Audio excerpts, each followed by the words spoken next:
Hello, everybody, and welcome back to the AEW Dynamite and half of Collision today Modcast review, hailing from the wonderful city, and I really do mean that this time, of Manchester, England. We are going to be talking about Holiday Batch today. I'm joined, as I always am, by Dory. Please introduce yourself. Hello, Adam. There's been a seismic shift that's happened recently that I think we should discuss. Just a little, like a big elephant in the room that we should all talk about. Why hasn't Shelton Benjamin get a single title run? Come on, what's going on with that? Now that Bobby Lashley is hurt, obviously it's Shelton Benjamin's time to shine. Anyway, I just wanted to get that off my chest. Obviously, a big thing has happened recently in all of our lives. So I just wanted to really make that clear at the jump that I'm very in tune with it in our community, and just wanted to let everybody know that I see it too. I know that stuff has happened as well, and it's big, big. Anyway, give Shelton a TNT title run. I'm so confused right now. I'll DM you the joke I'm making. I actually told you I was making this joke, and then we lost you. Yeah, I know. I'm still completely lost. I'm so sorry. Very good. This is very professional of me, but I have no idea what the fuck you're on about. That's fine. But I'm sure I will appreciate it in an hour and a half when I check my DMs after this. I just DM'd you what I was joking about. But anyway, let's move on. Yes. Okay, yes, I understand. Yes. There's been a seismic shift in our community. And honestly, Dory, I think for that take, you should probably be sort of exiled from our community. Perhaps just probably sort of leave out the back door if you would. Yeah. But yeah, I've completely forgotten where I was going with this. So yeah, Holiday Batch. Big crowd, as was expected for this, because it's in the UK, and the UK we always show up for AEW, rain or shine. And it was a lot of fucking rain yesterday, let me tell you. So yeah, what did you think? What did you think of the crowd, first of all? Because I've heard sort of differing opinions on this. Yeah, the crowd was good. The usual kind of UK chants every now and then, mixed in with a couple of new ones that I was impressed by. And then, but sometimes it was kind of quiet every now and then. I don't know. Crowd noise can only help a show for me. Usually it doesn't hurt a show. Like, I'm never so invested in the crowd that I'm like, oh, well, the show is shit because, like, the crowd didn't get invested in blah, blah, blah, right? I'm only ever like, oh, that was better because the crowd was invested. That doesn't really matter to me. But yeah, I mean, there was a couple of times where I'm like, well, the crowd kind of seems kind of dead for this, which is weird. But overall, I thought they were great. I blame that there must have been a massive contingent of Manchester City fans in the crowd, and so fuck them. Just fuck every single one of them. In Manchester City, Live, surely you jest. I know. Well, the Co-op Live is right next to the Etihad Stadium, which is where City play. And fun fact, I was watching the match because obviously it aired on a tape delay for us here, Dynamite. But I was watching the match that was going on at the same time as Dynamite, like literally like 100 meters away from the arena. Genuinely, the City fan base is so shit. I swear to God, it looked like there were more people at Dynamite in the arena than there were watching the football game in the stadium. And the stadium seats 55,000 fucking people. Yeah. Because, sorry, I could rant about Man City all day. No, it's fine. I have no idea. I have no frame of reference, but it does sound frustrating. They're a fake club. They're awful, dreadful. Literally, their manager a couple of years ago had to beg fans to come to their Champions League matches. Like, please, wow, that's really come, sad. Please come to our matches, and they keep winning the fucking league. Because whatever. Anyway, Holiday Bash. Let's waste no time, even apart from the time that we've already wasted. Of course.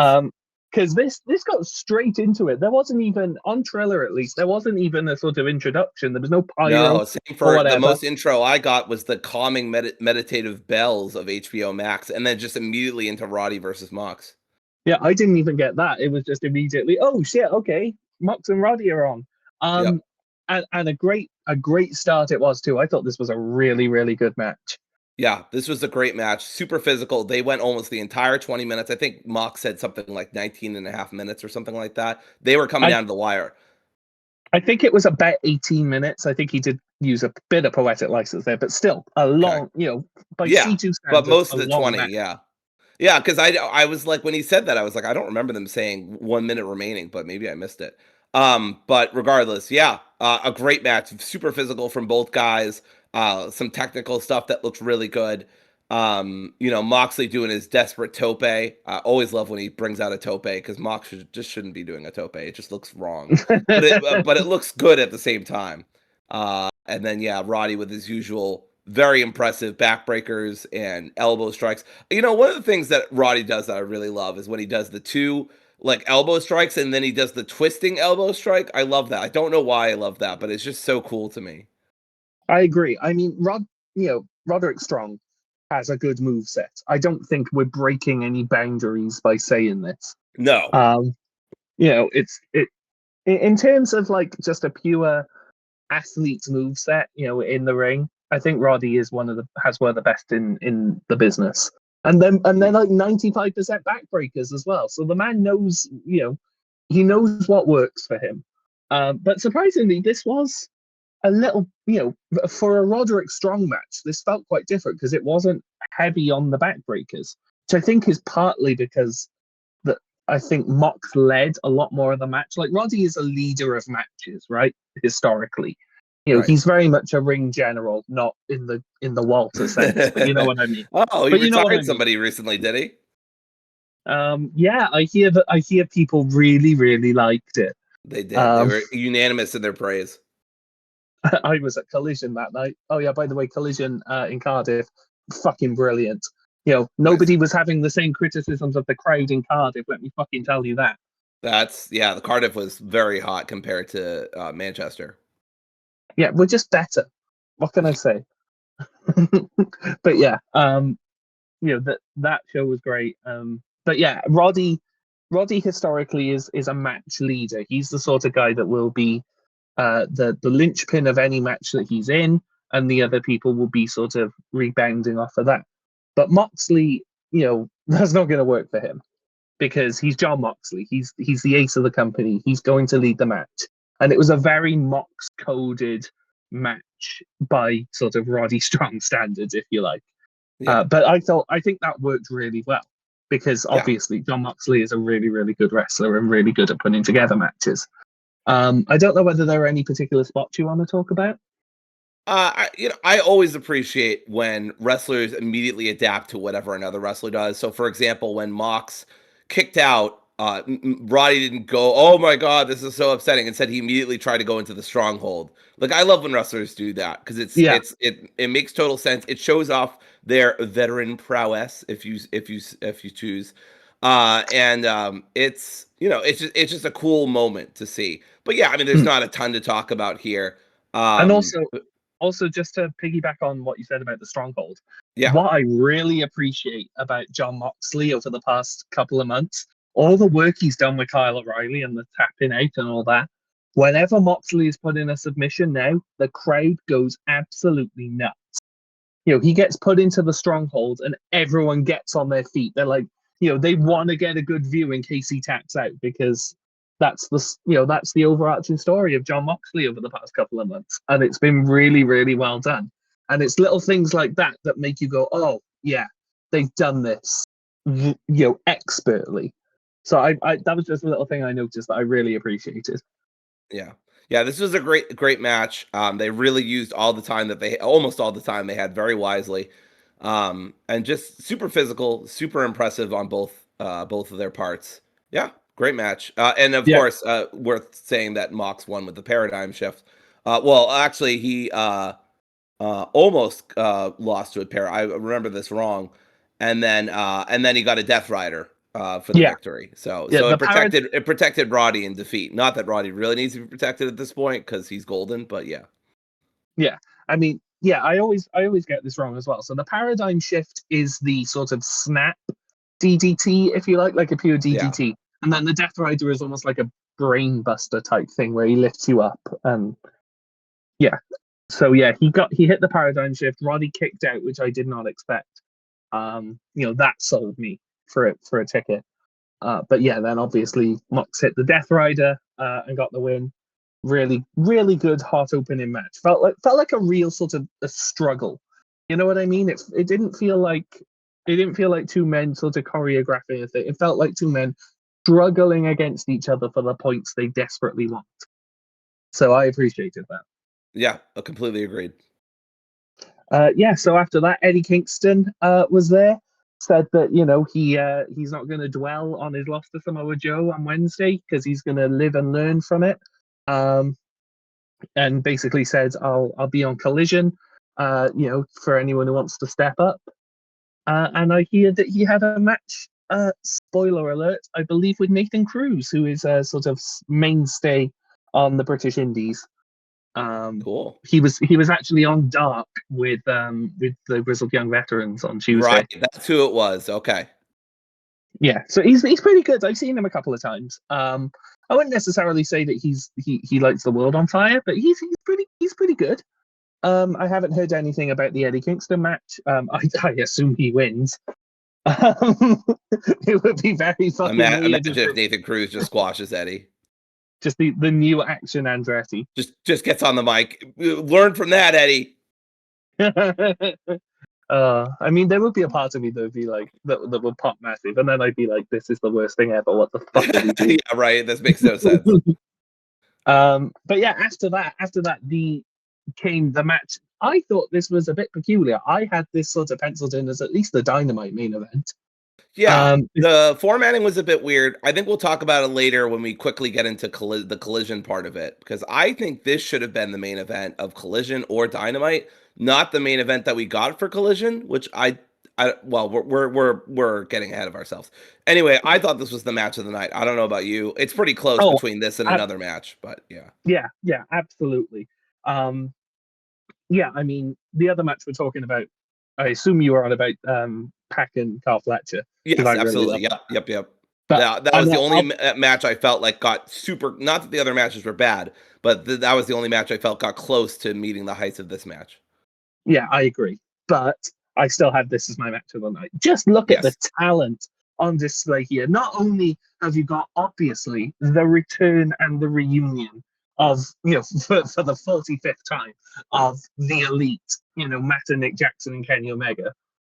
Three just incredible wrestlers. The talent on the other side, it comes to something when you could argue the worst person in the match is fucking Hechicero. You know what I mean? Yeah. Like, it's like, that's saying nothing, because when I see Hechicero, I get excited. I'm like, hell yeah, Big Etch is in a match. Like, I get excited. Yeah. So if that's like, quote unquote, your weakest soldier in this match, I mean, you're winning that war in terms of it being a big match.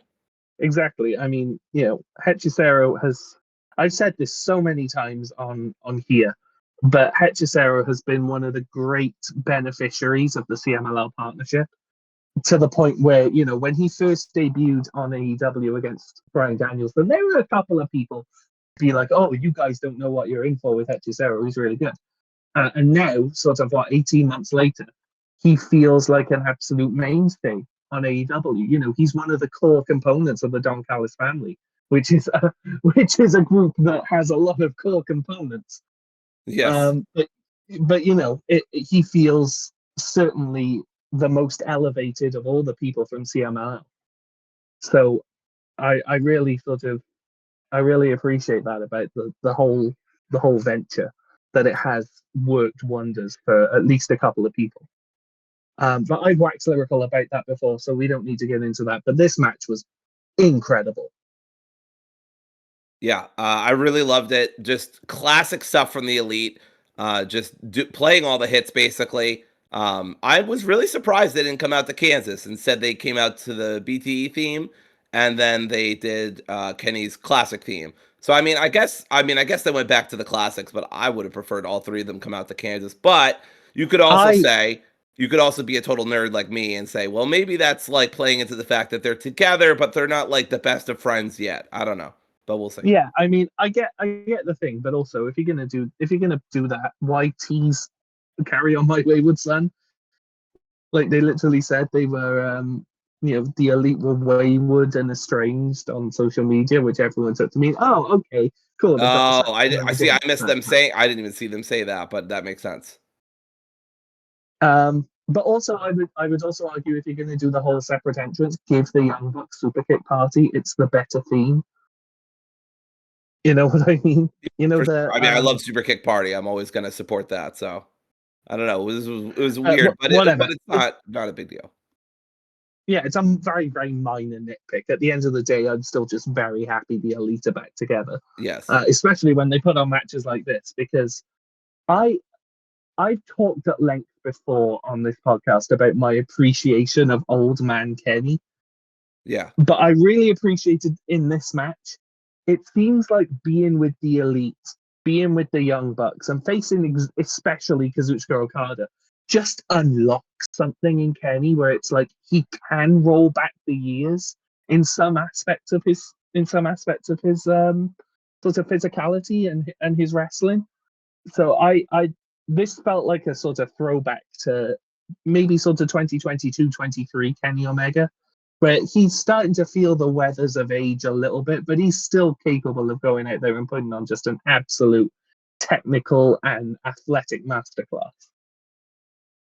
Yeah, I completely agree. I mean, it's I think on a real life level, it just motivates Kenny to be with the Bucks again. It also just gives him a barrier for when he is like genuinely gas, which I don't know actually ever happens. Like I've never really seen Kenny legitimately gas. Of course, he works so well that maybe he is. I don't know. But Bryan Danielson's School of Selling and all that. The only time I think I've ever seen him genuinely gassed was at one point, if I recall correctly, during the Gay Kid match when he just come back, which is to be expected. But also, yes. that it was also like a 40-minute match or some shit, right? Yeah, exactly. And it's still one of the matches of the year. Yes, so it was like, my first really 5-star match of the year. It was incredible. But yeah, what were we saying? Anyway, just to talk about the match. Yeah. So the $1 million were on the line. Of course, it's totally real, and everybody's getting $1 million, as you know. Of course. Yeah, I don't know. I mean, it was an Elite versus Don Callis family match. I mean, you had your typical, Kenny does a moonsault, and then Nick Jackson does a frog splash, and then Matt Jackson does an elbow, and I probably got the two mixed up. But just lots of really cool moments like that. Hechicero doing his classic like head scissors destroyer thing that he does, which I love so much. I know. It's kind of what Marina Shafir does between the ropes, but it looks, with respect to Marina, please don't hurt me. It looks a little better just because he's not dealing with the ropes, and also because he's a luchador and she's a technical mat wrestler. But yeah, this is just super fun, super fast. It got a lot of time too. I feel like this got at least 15 minutes. So just plenty of time for them to just beat the shit out of each other. I was shocked. I looked on Cage Match after the fact. This went nearly 23 minutes. Okay, which, for a Dynamite match is really long. Especially when you consider there were 5 matches on this show, and arguably one of them suffered for the time. But we'll talk about that in a minute. But yeah, this match it kept on going, and there were so many different threads sort of needled throughout the match. Obviously, the big thing that everyone was building to, as with every time these two are across the ring from each other, the big thing we were building to was Kenny and Okada meeting in the ring, because every time they do it, and they've done it arguably more often than necessary in AEW at this point. But every time they do it, it just feels electric. I'll tell you, I went up by a quarter star immediately. I was like, I know I've seen it before, but I don't fucking care. Like, I'm in. You could do this a million times, and I'm like, whoa, look at that! A quarter star rating added to the final match. Yeah, exactly. But for a crowd that we were talking about could be kind of quiet and sort of not dead, but sort of very, very tired at times. They came absolutely unglued for seeing Omega and Okada in the ring once again, because every time they do it, it just feels special, and they still have just tremendous chemistry. Like I said earlier, it seems like whenever he's in the ring with Kazuchika Okada, it just unlocks something in Kenny Omega where he is able to be once more the best in the world. And obviously, as well, throughout the match, you had the sort of thread that they've been building on for months now, which is the forever impending implosion of Okada and Takeshita. Um, and I have to assume that we are. It's a bit like the Mox and Claudio thing for me, where it's like, I have to assume we're getting this soon, like World's End, probably. Yeah, You that's know what my I mean? presumption too. I can't imagine it's anything else. I'd be very surprised if we don't get that match. In fact, I was very surprised considering that Okada and Takeshita are in the Continental Classic. I was surprised that they weren't in Continental Classic action this week because they were a bit pressed for time with the C2 this year. You know, Yeah, they I don't have a have feeling. I have a feeling that they're probably going to load up this weekend. Some poor unfortunate soul is going to have to watch a whole bunch of C2 classics back to back. That's going to Oh, suck for them. woe Woe is is you, them. bitch. But No, no, but in like, all seriousness, I do agree. I think they are getting pressed for time, and I think that they're just going to do a whole bunch of fucking C2 matches this weekend, right before the holidays. when you consider last year, you know, they had the same sort of format. They had an extra hour last year. People forget that, but they put C2 matches on Rampage for the last couple of weeks of Rampage's existence. Yeah, So it's like, you know, they had more time to work with. So they've really had to sort of tighten up. I think some of the C2 matches have gone a little bit less this year for that reason. You know, they've had maybe 10, 11-minute matches, whereas before they might have had sort of 13, 14 minutes, just because you got to fit another match in every week. But then yeah, also it's tough. you've had a lot more matches go really, really long this year. So like, fuck it, what do I know? I don't Yeah. know. But this match was really, really Yeah, this was good. a great match. This is one of those matches where it's like, go watch it. We can't really summarize everything that happens, but eventually, they did. I don't have they done this before? Kenny hits the one-winged angel, and they do like the more bang for your buck, or not more bang for your buck. I get confused because they have so many fucking the names, the but they Meltzer do like driver. the driver. They Yeah. I don't know if they've ever done that. Have they done it before? And I've seen a bunch of elite matches. I've never seen them do that before. Okay, so that Um, was that's why I was like, wow, that's cool. But yeah, so they won with that, and then they got the shit beaten out of them with Okada and Takeshi being like, anything you can do, I can do better. Uh, and then yeah, they got into each other's face, and Kenny literally became the cleaner again, which I don't know if that means anything or it's just him playing on it. But he got a big broom and came in there and chased Okada and Takeshita out before he could beat up they could beat each other up or the Young Bucks anymore. But they won the match, so the good guys still prevailed in the end. Hallelujah. But yeah, this was really good. It just warms my heart to see the elite again. You know, people online will sort of sarcastically say about elite melodrama and stuff like that. I don't give a shit. Give me all of the elite melodrama because this is all Absolutely. elite wrestling. Yep. All right. So arguably we got to the most controversial part of Dynamite, at least according to some people. I don't know.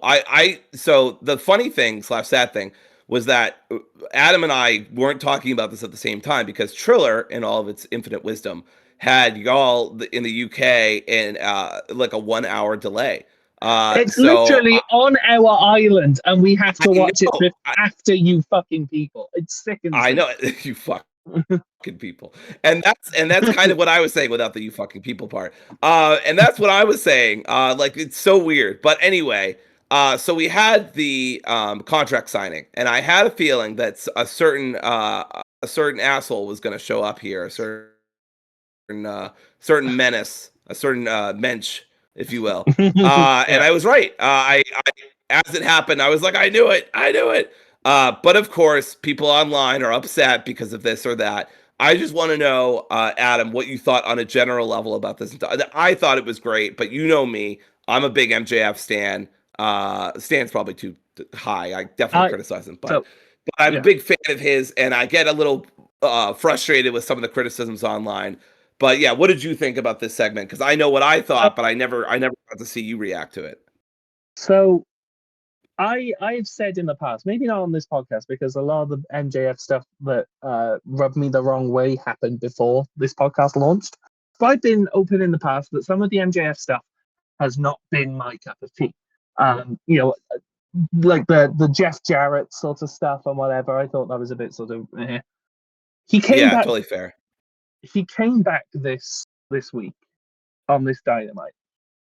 This was, and I am not kidding you. You know, we talked briefly about sort of Fightful and whatever. This might be enough to make me change my vote for promo of the year. This was absolutely electric, and I don't give a shit. I have never felt less. I don't fucking know what the term is. I want to say less woke, but you know, whatever. I've never felt less sort of in tune with a lot of the sort of sensitive people online than watching the people react to this promo. Because I was absolutely in my utter element watching this promo. You know, this is the Maxwell Jacob Friedman that I long for. Every time I see him, this is the man that I'm like, oh, we need to get that killer sort of, you know, on the mic, tearing down every facet of his opponent. This is what we needed. This is exactly what Max needed to come back, be fresh. This is the promo we needed to lead into, most likely, him winning the world title again. And I really don't care. I really do not care about the people online. You know, oh, but you know, this is sort of, you know, nasty television. This is not good television. They got people chanting Diddy. It's a fucking television show. Get over yourself. And like also him and Swerve are so clearly friends and grew up with each other. Like obviously they both cleared it. So I don't give a shit. Swerve doesn't care. He knows it's going to pop the crowd. Like he doesn't give a shit. Like, and so why would I? Like I don't care. It doesn't normalize fucking P Diddy. MJF obviously compared it to him because P Diddy's a bad person. Like it was funny. Yeah, and the top dollar thing was funny too. The top fucking dollar thing, I'm not going to apologize for that. This was funny. I did not expect top dollar to be brought up for starters. Second, I'm sorry. It's objectively funny with how great Swerve is and where top dollar is now. That Swerve used to job out for top dollar. Like, I'm sorry. Like, it's funny. It's funny that WWE did not see what they had. It doesn't say anything bad about Swerve, and it doesn't say anything good about top dollar. It's just what it is. Like, and it's just funny. The only part of this promo I didn't like was, and I don't even think, I'm not even sure Max was being completely serious, but he was like, you went to this other company and people started booing. It's like, no, it's a perfectly fine promotion. I don't know he's being sincere, but I was like, come on, Max, like, do a little dig here, but whatever. No, I like that because at the end of the day, you know, he's a heel. Sure. And that was heel heat. That was the only time I was a little pissed off. I was like, what the fuck, Max? No, say their shit. It reminds me so much. The people getting pissed off online reminds me so much of the depth of John Moxley's title reign this year, where people just don't know how to react to heels anymore. Yeah. You know, it's like before you would have heels do this sort of shtick, people would get really pissed off at them because that's their job. But now people are like, oh, I'm getting really pissed off. This really shouldn't be on television. You know, instead of getting righteously angry at a heel, they turn into fucking Tipper Gore from the 80s. It's like, oh, we got to put an explicit content warning on this shit. Fuck off. Honestly, fuck every single one of you. I will lead the charge on this. Let Max be Max. Because if you're pissed off at him, that is what he's trying to get you to do. Exactly. It's like when people get mad at Mercedes Moné and say, oh, she's so shit, she's so cocky, she's so full. That's her character. That's what she's supposed to be. It's supposed to make you mad. Like, it's working. Like, I hate to say it like this, but you are getting worked, to quote Max, you fucking mark. Like, that's how it's supposed to work in another sense of the word. But yeah, I don't want to undermine, by the way, the promos that came before MJF because I thought they were great too. If they could have, and I don't think they should have, but I think they could have ended the segment before Max got there or just had Max show up, you know, sign the contract and leave. I think that would have been cool, but I like that he dug into everybody. I think they could have done that and ended it before Max to go back to that point, and it still would have been a really great segment because Hangman really led into everybody. Swerve had some really great stuff. They played off between Hangman and Swerve. Joe, of course, classic. I love when going right back to Max, but I love when Max was like, "I'm going to do a supervillain soliloquy at you" or whatever, which was very funny. And then he got a sloppy Joe chant. I always love, by the way, I've like got a million thoughts about this promo, but I always love when the UK sings along to da da da da da da da. That was so good. I remember when they did that at All In for the first time. I was like, oh yeah, that's such a good idea. Like, how come I no one was has there. done that before? Yeah. Every time Max is in the UK, even when he was up against like Will Ospreay, where he's Yeah. like the biggest shit heel, he's the American champion. He Yeah. is perfectly crafted to make the UK hate him. Everyone's still going da da da da da da because I don't know, we're British. We like to sing. What can I say? Yeah, you really do.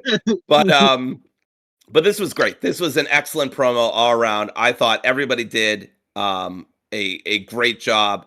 You can't kill a god with bullets was a super great line from Swerve. That turning back into their history and Swerve saying I've already beat you, Hangman being I've beaten you, Swerve going I've beaten you, Jogues like I've beaten Max before. Just like I don't know if Joe has beaten Swerve or Hangman though. Well, obviously he beat Hangman, but I mean, I'm not sure if he's beaten Swerve because I think they've only had the one match. But I'm not sure. Yeah, I believe so. But yeah. So either way, just a great stuff. Great stuff all around. And of course, Hangman calling Joe a piece of shit was fantastic. Just awesome. Just so much stuff. I also loved when MJF, going back to MJF, when he cashes in the thing, and he's like, "You're probably wondering why I cashed in against three people." Yes, I and meant then to bring this up too. Yes. Without missing a beat, it's not even a pause.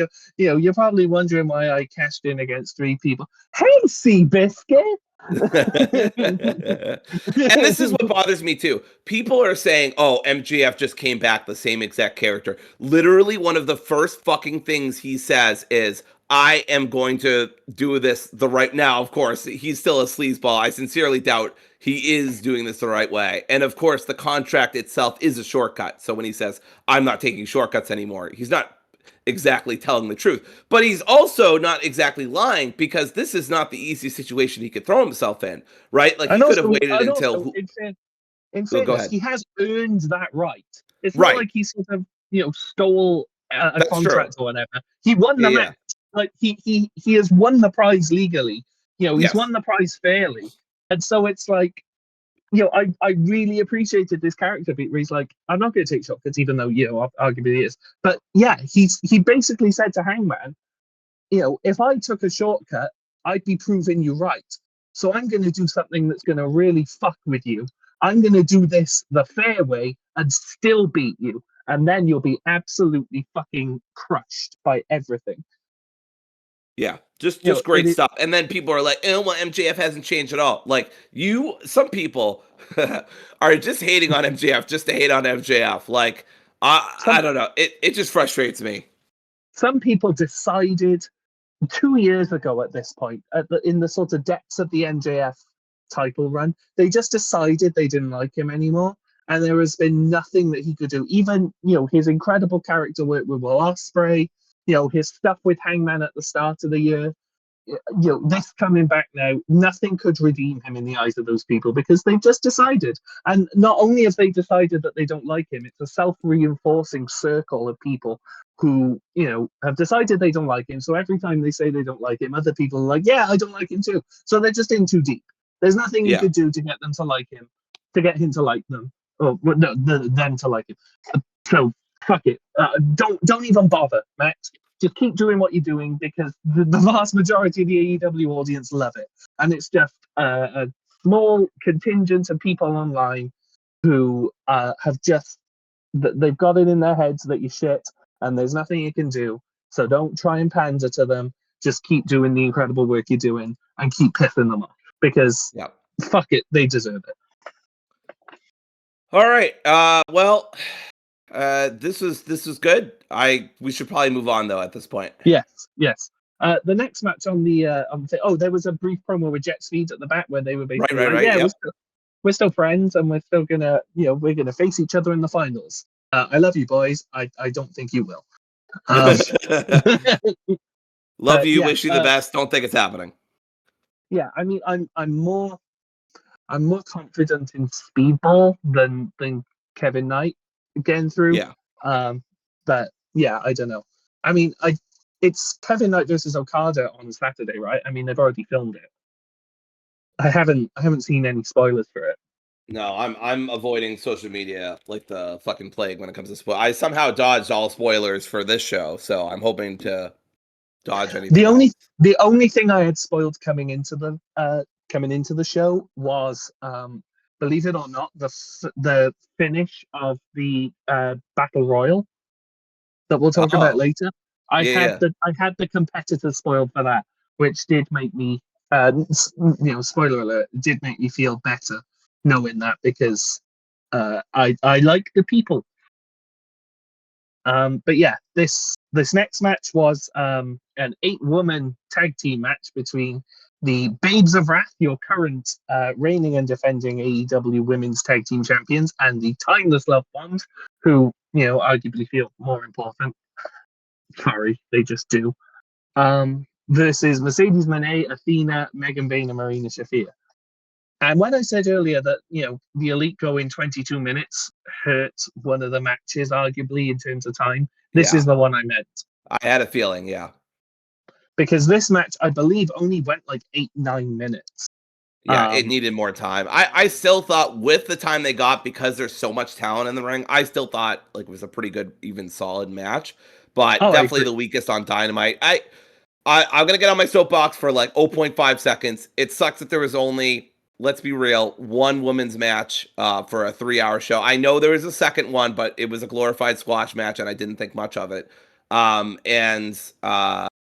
talk about that later just for a little bit. But it does suck. I'm not gonna go on a big rant about it because it's not gonna change Tony Khan's mind. It's not gonna change anything. But I would have had them do something else besides just this. That said, I still thought this was a pretty good match. It highlights a lot of women at once, and for once, Athena didn't get pinned, so it wasn't all bad. I would forgive the time that AEW gives the women during this period if I knew that there was a women's Continental Classic coming up, because it's undeniable that having the Continental Classic is going to hurt the amount of time that everything else gets on the show, Yes, including the correct. women. So, that being said, if we have sort of recompense of a women's Continental Classic where they are sort of the focal point of the show for a month, I would be far more forgiving of this. But I don't, Tony Khan says that he's going to do it. I don't fucking believe him. I'm sorry. Yeah, it's like him So saying he's gonna bring a pay-per-view to every fucking city that he brings a live event to. I'm like, dude, you've been saying a pay-per-view in Boston for years. When is it gonna happen? yeah, Detroit is starving, motherfucker, and get over yourself. But yeah, Yeah. I don't think it's going to happen, unfortunately. But if they did do it, I would be more forgiving of the time that this match got. But they won't, so I'm not. This deserved more, but I'm not going to drag it out for ages because I want to talk about the positives about this match, which is the match itself. Right. Despite the time that they got, I thought that Willow especially looked really impressive in this match, as she does in every match she's in. That But I thought, pounds was so yeah, good. You know what frustrates me? I saw this take online. God, I wish I hadn't. People were upset that the Babes of Wrath won because A, Harley's overrated, which is like, what the fuck? But B, this is the one that really rustled my jimmies, so to speak, is that Willow, and it makes me so frustrated because I partly see where they're coming from. But Willow has been denied a singles world title run for so long that this is going to put it off for longer. But to me, it's like they can't do it now because Willow shouldn't be beating. I guess she could, but I'd rather her not beat Stat for it. I'd rather her beat Mercedes for it and have Mercedes lose all of her titles, then win the world title. Then Willow can beat Mercedes, and it puts Willow over huge. And like, I don't think there's any diminishing returns in putting people over because Red Velvet got put over huge, Tony got put over huge, Stat got put over huge. Like, I don't know what's gonna happen at World's End, but people get put over huge when Mercedes finally loses to them. Who would have thought, right? And so so people were complaining, oh, like this is just gonna put off Willow having a singles title, and I'm just tired of it. I want her to just have a world title run. Like I do too, and so I get that. But it's still great that she's the inaugural champion with Harley. I think it rewards the work that Harley's put into, which I don't think is overrated at all. And I think that it gives Willow something to do and another title to have. I mean, she's had the TBS at this point, and she's had the tag. Once she gets the world title, she'll basically be a Grand Slam champion in the women's division, which I don't think anyone has, except the closest obviously is Stat. Yeah, I agree. And I do genuinely believe that Willow will be women's world champion next year. I really think 2026 is her year. I'm not sure when. I don't know exactly how, but I think 2026 is the year she gets it. It wouldn't surprise me whatsoever for the trajectory of the women's title to be Jamie Hayter. I'm putting my cards on the table here, beating Chris Statlander at World's End. Jamie Hayter has a run with it, then drops it to probably Mercedes, and then Mercedes drops it maybe in Wembley to Willow. Yeah, I would love for Megan to get a shot too, because she's just been sensational. I would love for Megan to have a decent, maybe she beats Willow, I don't know, but I would love eventually Megan to have a dominant monster reign where it seems like nobody can beat her, and then similarly, because wrestling is a circle, and time is a flat circle. For someone to be put over big, maybe Harley. I don't know, but I'm just spitting ideas at this point. But yeah, I mean, you also can't discount the fact that Tony Khan will want to put the belt back on Tony Storm at some point, just because she's the face of the division. He does love his Tonys. I mean, you can't not, because Tony Storm is undeniably, even with people like Mercedes in the division, Tony Storm is the biggest star. Yeah, which is nuts. Arguably in the entirety of AEW, which is incredible. Yeah, right? Like, even when she showed off against Mox, who, like, is going through kind of a tweenerish babyface thing. I mean, you can't convince me that promo they showed on Collision was not a babyface promo. That was almost entirely babyface promo. Oh, and also no Death Riders in sight, just saying. Yeah, and then but even when Tony Storm, that is to say, was in the ring with Mox, I mean, I feel like she was getting bigger cheers than he was, and people were more excited to see her than that. Not that they weren't excited to see John, you know what I mean? But it's just, she's just on to quote Will Ospreay, she's just on another level. It's nuts. Yeah, and also, what was I going to say? Not about Tony. It was about the match. I had a thought about the match that's just gone completely out of my head. I know what I was going to say. Because I was thinking, we need to move on, but I want to talk about this. I want to talk about the finish to this match, which was Willow was sort of, she hits the cannonball. Well, she hits the pants on Mercedes, then she hits the cannonball to Megan Bayne from the outside, gets back in the ring just in time for Athena to hit her with the O-face and Mercedes to steal the pin. Crucially, Athena and Mercedes beat Willow Nightingale. And this then plays in, spoilers for later on in the show.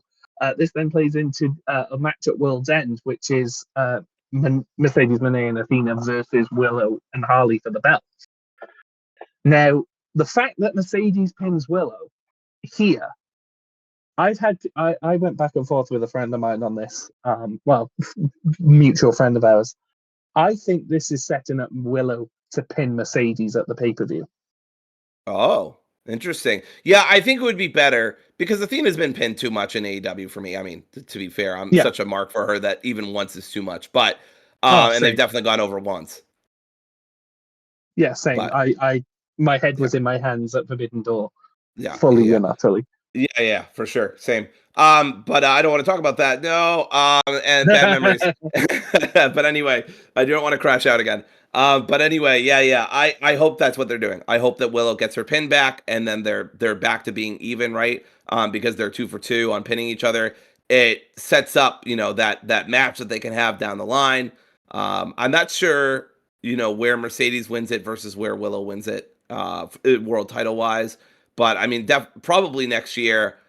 I would imagine if Willow wins the title, it has to be at All In, right? That's where you'd want to do that, because everyone loves Willow, and that's where you would get the biggest crowd, or at least one of your biggest crowds. But I don't know if you would have Mercedes win it at one All In and then have Willow beat her the next year at All In 2027. I don't know. That seems like a long time away though, so I don't know. That entirely depends. That entirely depends on my theory, which is that Double or Nothing is in Boston this year. Oh, that's true. That's true. I wait. Is it like canonically? Why am I saying canonically? Is it actually there? No, but this Oh, is my oh, theory. oh. Okay, I see. This is my theory about Double or Nothing, and I'll You say got me this so briefly excited because for a split second. we are It's like, running wait, what the fuck? What did I miss? I know we are running a bit sort of low on time, but I will briefly elucidate this. Double Sure, or Nothing is held in a casino city, right? They're sure. not going to go back to Vegas for obvious No, reasons. I don't think they go back to Phoenix just because it was a good crowd, but it was a small crowd. You know, they only got like 8,000 in the building. Boston is sure. a very good market for them. It has a casino. It has a massive casino, Yep, as I'm it sure you does. know. The Win, whatever the fuck it is. I've been there. It's fine. And also he's been promising Boston a pay per view for ages. So Yeah. I I would that's my love it. theory. I would be there day one, obviously. So hopefully. But yeah, you're right. We should really move on. Plus, the next match is worth gushing about too, which was Yes, Pac versus Kyle Fletcher. This was so good. I was very excited when I saw this match. If you haven't, go watch Kyle's crash out after he lost. The YouTube video compilation is up. yes, it's very Um, good. it's It's very very good. good. He's But and this match. similar to Moxley, he's showing kind of some tweenerish vibes, at least to me. Well, So I'm I have to believe that in the impending implosion of the Don Callis family, Fletcher will emerge as a babyface. yes, and he's choosing Takeshita over Okada. So Yeah, yeah, who will also be a massive babyface. And it's good as well that they are turning two massive people babyface, just as I predict a heel champion comes into the fray yeah. in MJF. But Oh anyway, man, MJF that versus Fletcher. Oh my god, I Jesus. know. Ah, I know. But yeah, but this match was superb. This match threw yes, me around like a dog toy. Like in terms of, yeah, I thought that so many different things were the finish. You know, when Carl Fletcher hit him with the brainbuster and he kicks out at the last possible minute, like I was beside myself. I was incredulous because part of me in my brain thought to myself, well, it is in the UK, you could just have Pac go over. But then I was also thinking, well, I still have Fletcher probably at least get into the finals of the whole thing, so you don't want to toy with that too much. But it turns out, you know, we'll skip to the finish. right. Although there are loads of spots to talk about. To skip to the finish, Carl Fletcher then goes for an avalanche brainbuster. Uh, Pac sort of flips him around, hits an avalanche poison rana, which looked absolutely insane, and then flips around, hits him for the first time in absolutely ages. He actually hit a black arrow, and he won. It was a thing of beauty. I had to watch it back. I looked away for a second, and all I hear is like, "Oh my god, Pac hit the black arrow!" And they didn't. I don't think they did for some reason they didn't do a recap video or whatever. But yeah, the finish was great. I saw it back on YouTube because they did a highlight package. But yeah, it was so good. Just another really physical, really brutal match between both of them. Speaking of brutal, Pac trying to hit the brutalizer was great. I love one detail that I really want to talk about in this match, and then maybe we'll move on or not. But because we're pressed for time for today, if you can't tell, is that no one has ever really countered Pac running like a fucking mad lad on those ropes, but Fletcher did it twice, and I love that because it shows that Fletcher's been paying attention. He knows like what's going on, inside of the match itself. Like he countered Pac trying to hit that clothesline, I think at least twice. Yeah, absolutely. And like you say, Pac has used that as a finisher. You know, Yes, he has hit that lariat like a fucking freight train and pinned people with it. So when he hit that, when he hit that that running sort of lariat, there was part of me that thought, as again, like I said, there are loads of spots that made me think it might be the end of the match. That was one of them because I've seen people be pinned with that move. And that's why you pin people with these sort of moves. It's why a lot of people sort of got frustrated, for example, to use an example from another wrestling promotion. Sorry. But it's another reason why a lot of people got sort of frustrated that everyone kicked out of the Blue Thunder Bomb when Sami Zayn was doing it. Because it's the sort of move where if you have a couple of people lose to it, you can convincingly have it as a false finish. Whereas it got to the point where it was like, well, Nobody kick, everyone kicks out of the Blue Thunder Bomb. It's a bit like Matt Hardy in the old days and the side effect. Where I saw people say Matt Hardy could hit the side effect off the Empire State Building onto a spike, and people would still kick out at 2. Yeah, but he could slam a tornado, so I don't know. I think it all evens out. Yeah, and he can also, he can have a 5-star match. I loved that song as a kid. He can't have a 5-star match, and it fucking eats him up inside. Yeah, that's true. But yeah, this was a really great match. The only one that really came close to the elite match, but didn't quite make it for me. But yeah, just great stuff. Fletcher losing again. He's got to win the next 2, or I think he's out of the semis. So yeah, and that's the thing. That was my sort of seed of doubt about the whole thing, where it was like, if Fletcher loses here, he's got to go on a tear. And you want him in the finals. He's beating Jack Perry. Of that, I'm almost certain, unless that's a surprise win. And then I don't know who the last person is he's fighting, because I'm terrible at keeping track of this stuff. Hold on a minute. Let me have a look. Okay. I want to say it's Kevin Knight. So I could see him beat both guys. Wait, didn't he lose to Kevin Knight? No, that was Darby. Yeah, no, he lost. Oh, so he's not facing Jack Perry then. Fletcher's fighting Jack Perry. I thought he was fighting Jack Perry this weekend. He said in the promo. Wait, no, sorry, you're on about Kevin Knight. Yeah, sorry. Yeah, no. I think it's Fletcher and Kevin Knight that haven't faced each other apart from Jack Perry. Okay. I could see Fletcher beating both guys and then just barely making the semis. Yeah. All right. Well, I love this on the AEW wrestling, the AEW website. The next segment just says Jon Moxley knows he's alive. Yep. He sure is. Mox cut the most I'm secretly a babyface and you all know I'm a babyface promo of all time. With again no Death Riders near, not even Marina. So I love how they're doing this. I mean, they're really keeping us in suspense. I hope it gets paid off at World's End, because I don't want to wait much longer. But they're doing this very smartly so far. Agreed. I really like this sort of new direction for Jon Moxley, and he is definitely going to die, which makes it all the better. But yeah, finally for the Dynamite portion of this card, we had the Dynamite Diamond Ring Battle Royal, and I saw someone online say, and I wholeheartedly agree with them, AEW is a casino gauntlet wrestling promotion. They are not a battle royal wrestling promotion. I have seen quite a few battle royals emanate from All Elite Wrestling. There is one in my mind that stands out as good, and it was 2.5 years ago now, and that was the Blackjack Battle Royal at Double or Nothing, the one with Orange Cassidy and Swerve Strickland at the end. Yeah. Apart from that, they're either okay or they're bad. And I'm not sure what this one is, but it was definitely one of those two. Just so you know, your mic sounds a little, I don't know if you're distant or you're, I can understand what you're saying, but you sound a little off. Am I back? Yeah, you're back. You're good. I think I might have been shifting in my chair. That's my problem. Yeah. I think you're right. I thought this was pretty good, but it was nothing special. They had a bunch, but what I liked is that, I'm gonna sound like a fucking Fed mark. Excuse me for a second.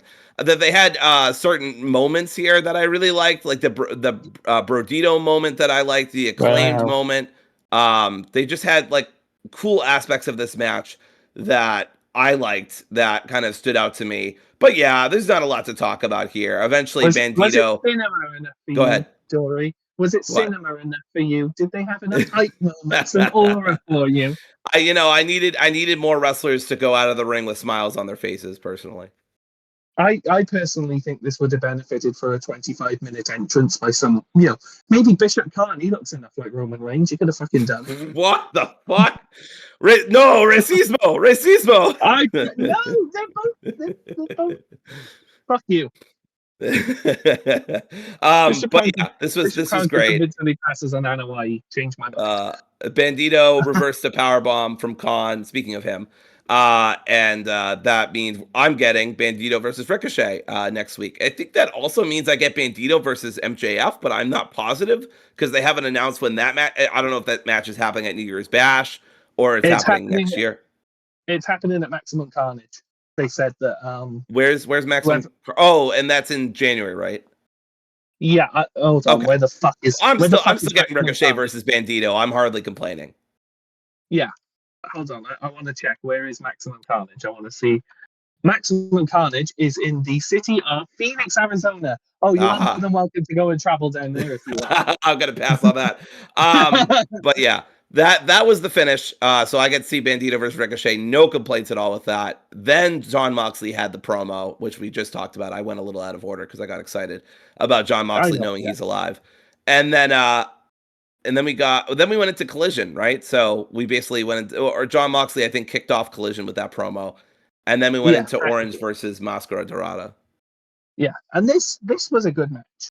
This was a good match. I kind of wanted a bit more from this, but I don't know about you. I thought some of this match was really, really good. Don't get me wrong. You know, I thought a lot of the sort of the comedic stuff was very good. I thought the sort of, what's the word I'm looking for? All the sort of topes and the attempts, you know, from Cassidy and Dorado. I thought that was really fun. You know, a good finish. You know, a sort of, I like a surprise roll up or a crucifix or whatever you want to call it. But I thought quite a bit of this felt a bit sort of, I don't know what the word is. It felt too choreographed for me, which I know sounds a bit sort of old-headed thing. But I can forgive choreographed spots because, you know, they're the linchpin of wrestling. But I don't like it when I can very obviously tell. So, I might be a bit nitpicky. I was also tired going into this match because this is when the tiredness started coming in for me too, and I started getting less interested in the matches. Like I'll complain about this with the Jamie Hayter match, and even the main event. I don't really know what we were doing here, but not that they were bad matches. Just didn't live up to the Dynamite portion of the show. I would have been a lot more positive about this last hour if Triller hadn't fucked me over and, you know, aired it an hour later. So, but you've got to bear in mind that when I'm talking about this happened. Yeah. I told John, our mutual friend, that I was going to bed, and then I was just like, oh fuck it, I might as well just stay up and watch it. But that was between 4 and 5 a.m. So I was lagging. Jeez. So just to talk about this match, I thought it was pretty good, solid maybe. There just wasn't enough here, but what was here was good, I guess, if that makes sense. Dorada focusing on Cassidy's back, doing a lot of technical stuff at first, which I thought looked great. And then Cassidy just, getting him for the surprise roll-up, which is one of his trademarks, made a lot of sense to me. So, good stuff. Yeah, by no means did I think this match was bad. Because I'm critiquing it a bit heavier than I would normally doesn't mean I think this match was bad. It just had some things that I noticed quite noticeably and thought, you could have done that better. But overall, good match. Certainly, I think the better match of Collision. You know, the third hour. There was a brief sort of promo in the back. We mentioned this. We mentioned this briefly earlier with Mercedes Moné and Athena. They challenged Harley and Willow, for World's End because they pinned them. Mercedes Moné also said that she is in a giving mood and is going to put her Revpro Women's title on the line tonight. I don't know whether you have seen any spoilers for this. I have not. I have no idea who she fights. I will not mention a single word of it then. Is it a Pokemon? A Pokemon? Sorry. Is it a wrestler who shouts their own name a lot? Oh yes. Okay. Do you want to know? I did ask the question. You've asked now. Yes, it is. Okay. And that's what somebody else said. I was like, that makes a lot of sense. Yeah. Oh wow. So they're gonna do a rematch. That's cool. Okay. Cool. Yeah. I know. I know who she faces, and I also know the result. But yeah, anyway, after that sort of promo, you had the next match on the card, which was Jamie Hayter versus Isla Dawn. Comfortably, not to rag on this too much, but I would say comfortably the weakest match of the night. at least I don't. that was aired.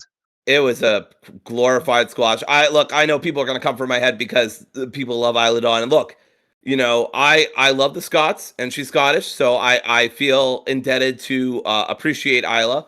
But I just it was just there. It was just kind of was there. Everything I've seen from Isla is good, and I have no issue with her being on ROH or even Collision just to like work up to AEW style because obviously she had to go through a bunch of other slop. Yeah. But I don't know. This just kind of was there. The one thing I do want to talk about here is that I'm very surprised that the Triangle of Madness attacked her because if you remember, Isla is a very witchy person herself, and I would not be surprised if at some point I said this on Blue Sky. If she joined the Triangle of Madness, but then I wondered, what does the shape become? A rhombus? So other people told me I've retweeted all the ones I really like. So one of them is if you want to go see the usernames and whatever. But the Trapezoid of Terror was one of my favorites. Someone said the Sinister Square, Quadrilangle of Fright. That was a good one. The Parallelogram of Peril. Oh, I like that. I do too. That was one of my favorites. Somebody used the fucking video game Psychonauts to do the Sister of Sin in the Rhombus of Ruin. I was like, holy shit. I was going to say the Rectangle of Ruin. Oh, that would be good too.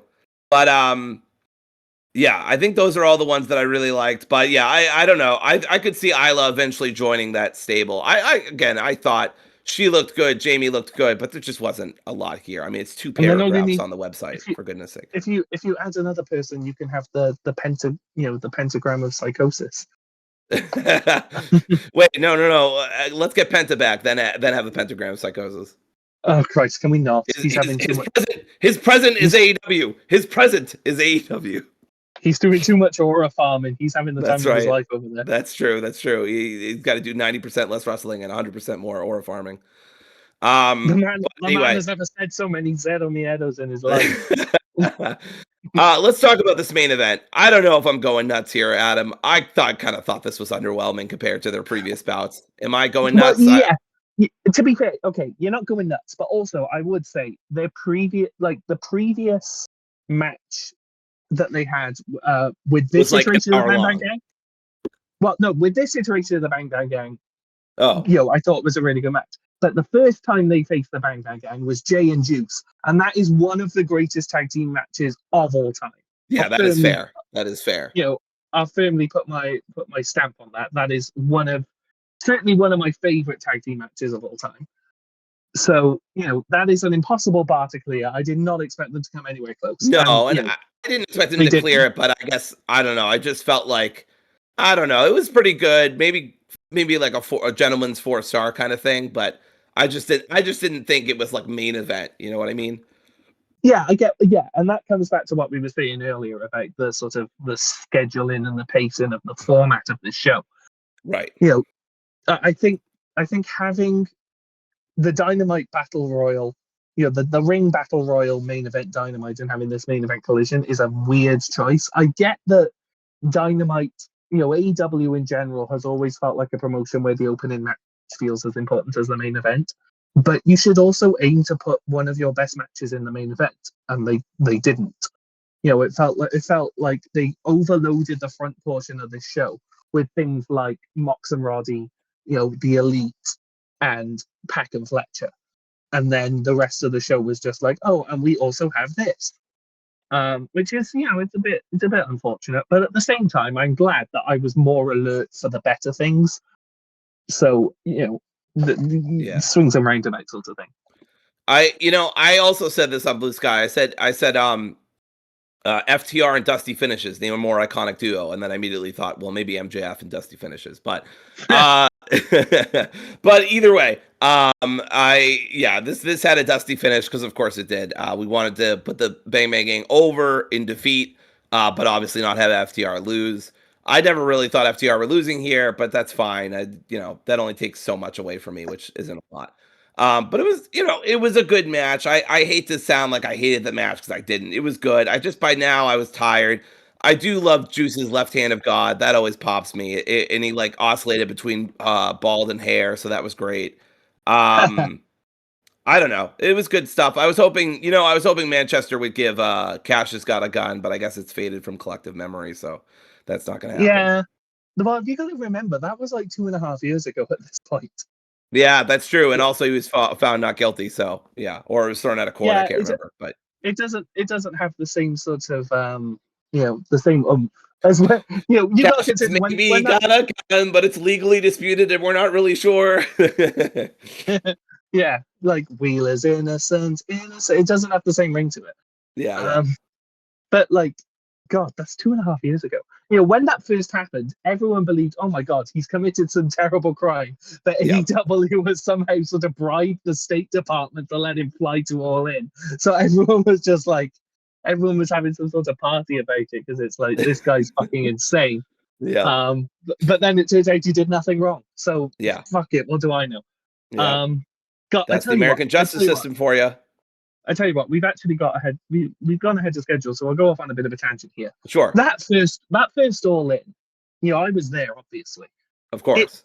It's a weird one to look back on because at the time it felt like this is the biggest thing ever, and technically it is in terms of professional wrestling, apart from like Korea.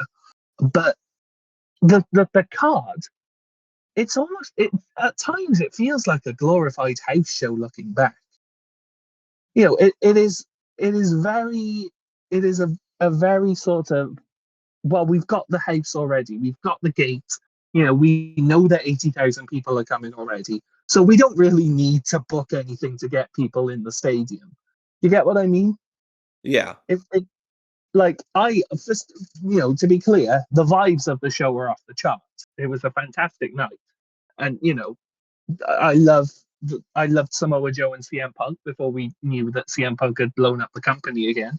I loved FTR and the Young Bucks. I love the main event. Anyone who is doing revisionist history on the main event is a Fed, and they need to be, excommunicated from the AEW family. Because you would think Feds would enjoy that match, but whatever.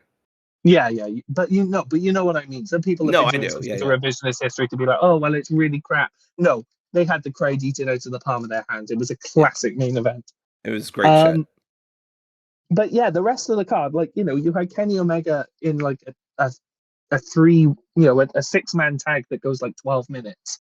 You had the Acclaimed beat the House of Black for the Trios Championships in just the weirdest shit.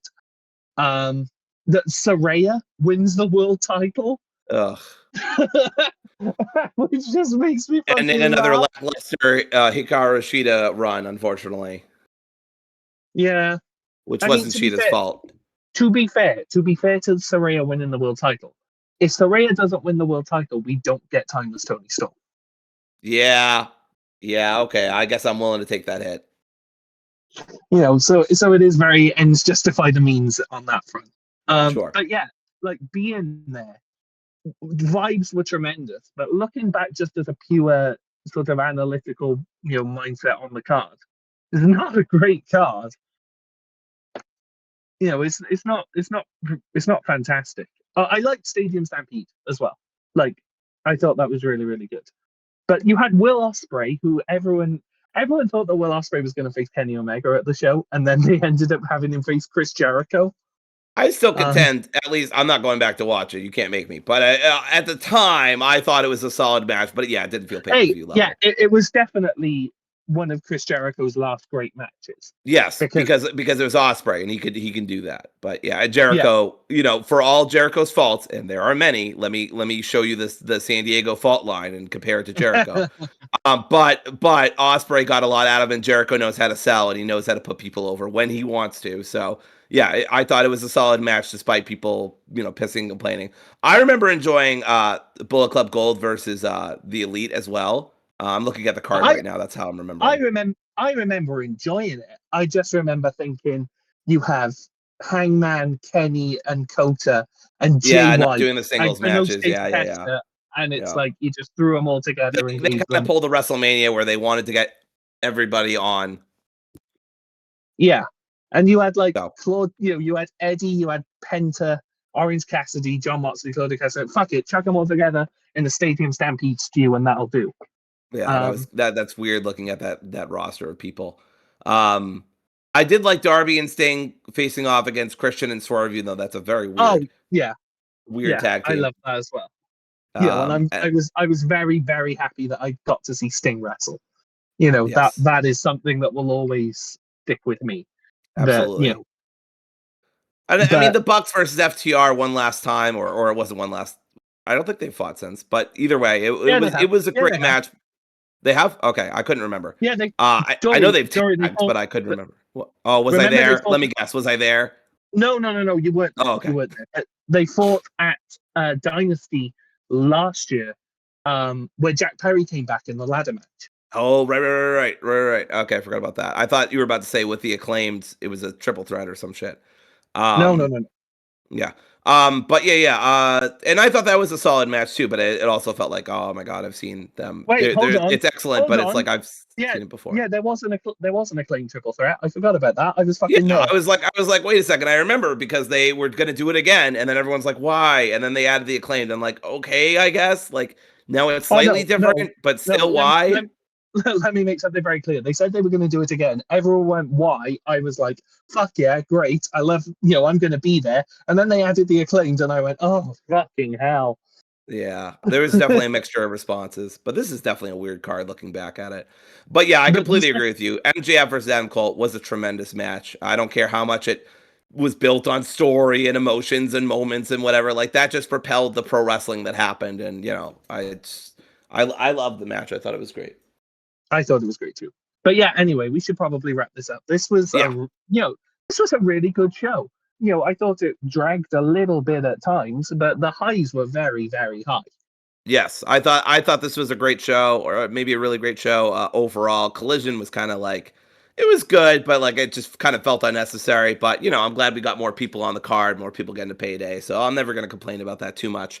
Plus as Adam has noted, the fine people of Manchester, England, got a bigger show because of it. So good for them. Yeah, good for them. The City fans don't fucking deserve it, but the rest of them do. Sorry, I'm going to bang this drum until it kills me. I see Fuck that. Manchester City. But yes, anyway. But we will be back for Dynamite and probably maybe Collision. I'm not sure what the scheduling is. The Hammerstein shows always throw me every year. But you're going to be there, so I hope you have a good time. Genuinely. Yeah, I'm going to be there for both shows. I've got a better seat for Collision than I do for Dynamite, of course. That's not a surprise. I think the ticket prices for Collision were better than they were Dynamite. A little better, yeah. So yeah, I mean, genuinely, I hope you have a really good time with that, and we'll talk about it when it airs on Wednesday. Although, actually, I don't know when we'll talk about it because I was thinking, oh yeah, we'll be back next Thursday. Next Thursday, there's this little thing called Christmas Day happening.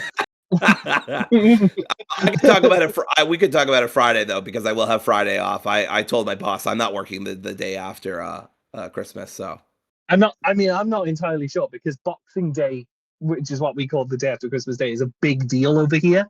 So true. So I've got like family coming over. I've got like, we're having basically a second Christmas dinner. So I don't fucking know, but we will schedule something to talk about the Hammerstein shows, I promise. Maybe Saturday, although that is also World End Day, so fuck it, perhaps we just do a big fuck blow off show where we talk about all three shows. We do a big fuck. Yeah, that's all I said. That's what I said. I don't know. I'm just quoting the man.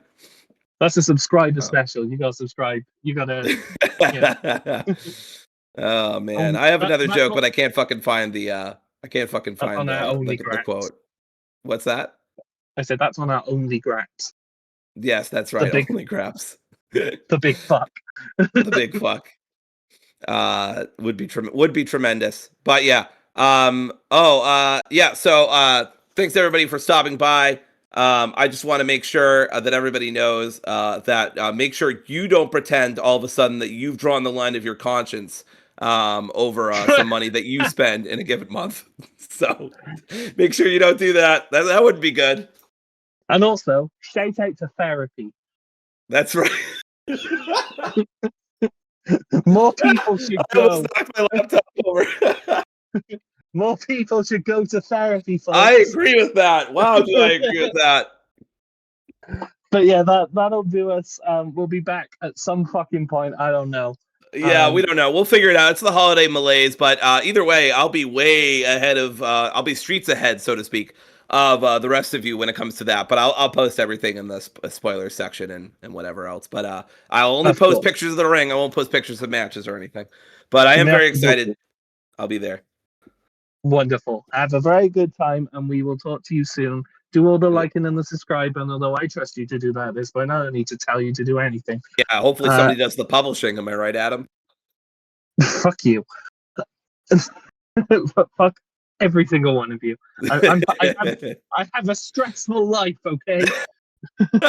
Independent journalist, wine socialism, or whatever the fuck it's called. I can't remember. Champagne socialism. Champagne. Do you think I'm drinking pure wine here? No, I'm not. Just going down to the cellar. Oh yeah, socialism. But yes, all right. We will talk to you. We will talk to you very soon.